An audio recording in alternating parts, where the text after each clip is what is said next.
GRC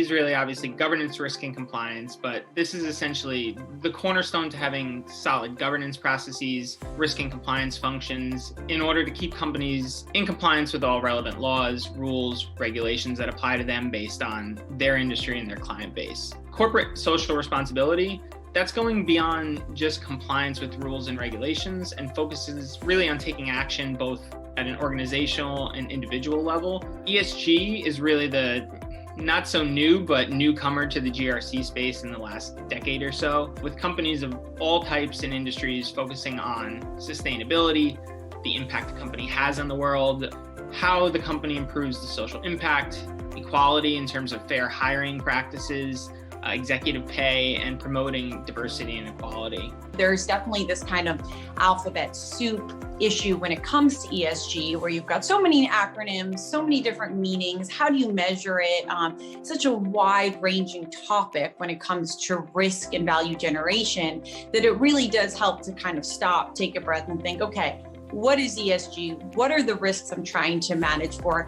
And how can I think about ESG from a positive perspective, from a value generation perspective?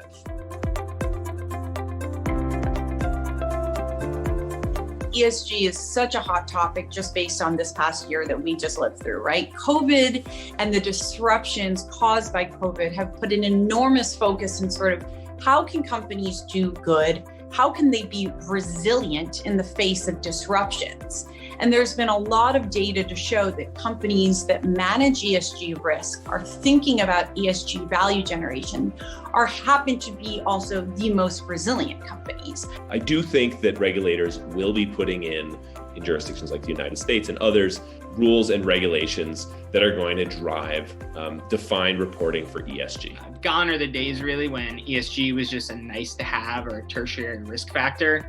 It's become just as critical as AML, sanctions, and other risks financial institutions and corporations face now.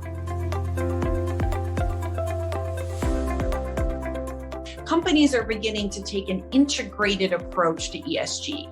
ESG needs to be managed alongside other areas of traditional mainstream risk. Similarly, looking at their investments, their portfolios, and setting clear standards on ESG risk factors they consider in terms of the investments they make, the clients they're willing to deal with, the regions they're willing to operate in. It's gone as far as some investment firms are solely focused on creating ESG portfolios and their investments in those companies, while others, like pension funds, will only deal with investment firms and financial institutions if they certify they're managing their ESG risk properly.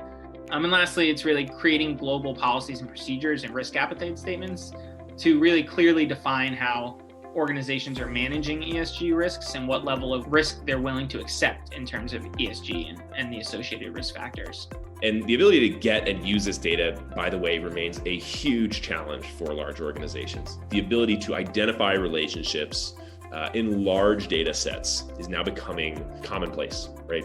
Everything from geographic or environmental exposure to third and fourth party supplier relationships to unreported allegations of pay equity or workplace issues. Getting this data is now possible. Analyzing this data at scale is now possible. And the ability to identify these issues and then follow up with human intervention is really the next step.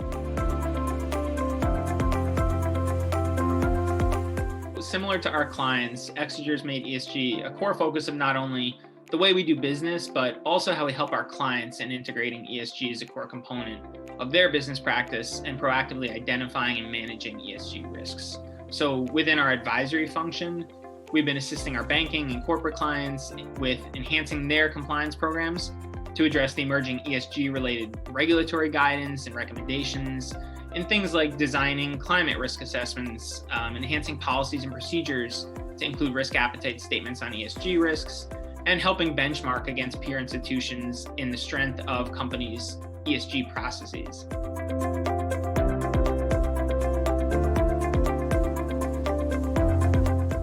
Lately, based on having a young son, I think it would be coffee. The one thing, I think I'd have to bring a pen and a notebook, right? Because I'm probably going to get pretty bored pretty creative. If I had to choose one thing, it's my Kindle. It's literally become my security blanket.